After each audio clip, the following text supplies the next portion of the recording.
Siapa yang selama 1,5 tahun ini punya anak di bawah usia 17 tahun? Apa rasanya umplek-umplekan setiap hari disuruh belajar dari rumah sementara rumahnya nggak ada tempat kecil aja untuk belajar zoom-zooman? Apa yang terjadi kalau ditambah 1,5 tahun lagi? Di sisi lain, kalangan rakyat umumnya, bagaimana rasanya mereka sahabat yang nggak ada internet, nggak ada pulsa, sementara di rumahnya ada 3 orang memerlukan komputer atau gadget atau laptop untuk kerja dan sekolah, tapi tidak memilikinya. Fakta saat ini, biaya sekolah dari rumah ternyata tidak murah. Menjalankan sekolah dari rumah ternyata nggak efektif, dapat ilmu tipis, nggak ada keterampilan lainnya termasuk laboratorium dan kehilangan skill olahraga, kesenian, dan keterampilan sosial lainnya. Bekerja dari rumah malah banyak stresnya, banyak wacana diskusi tok, tetapi tidak ada gerakan nyata. Diskusi doang, eksekusinya kecil, seminar, meeting, belajar online, ngomong doang 1-2 orang, wacana, diskusi.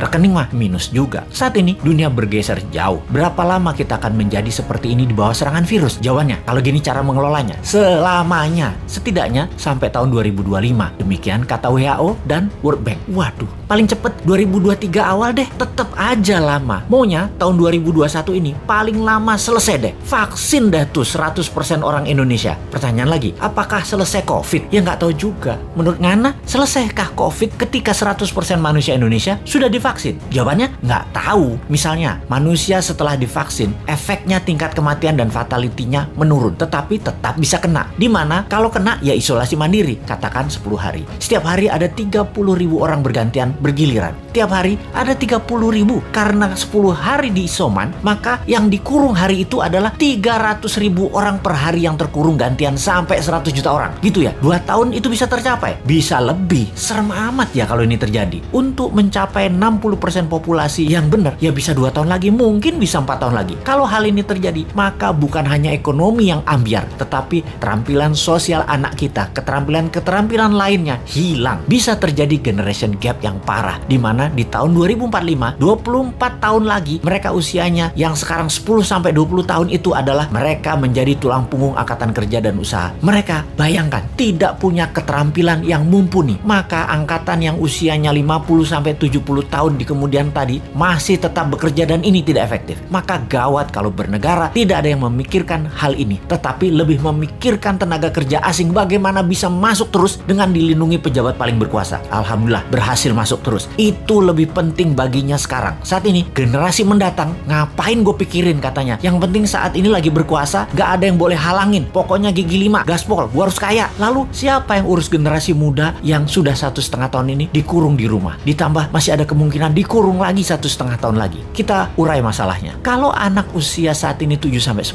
tahun, usia SD, mereka tidak mengerti banyak tentang culture, budaya lokal wisdom. Bayangin, ditambah 1,5 tahun lagi terkurung. Mereka nantinya manusia yang tidak punya budaya. Lalu, remaja usia pancaroba, baru akil balik, usia 11-15 tahun. Mereka adalah manusia lagi cari jati diri. Kematangannya berubah. Dirinya not a girl, but not yet a woman. Menjadi terhambat. Ditambah 1,5 tahun lagi kejiwaan mereka, maka man atau woman tidak paham, tidak akan matang. Sulit menjadikan boy to man. Di usia 16-23 tahun, masa SMA dan kuliah, anak ini adalah masa kreatif dan puncak-puncaknya iseng dan puncak-puncaknya main di usia ini. Kesalahan-kesalahan kecil itu penting untuk modal nanti bersosialisasi di kemudian hari. Tidak banyak mereka bisa lakukan. Mereka masuk generasi yang hilang. Kalau ditambah 1,5 tahun lagi, sekolah mereka tak berketerampilan, tak ada kesempatan di laboratorium, di studio, praktek kerja, keilmuan jalanan atau street smartnya tidak ada. Hampir tidak mungkin membuat mereka berubah from man to gentleman. Ada 40% saat ini dari populasi Indonesia yang usianya saat ini 7-23 tahun. Yang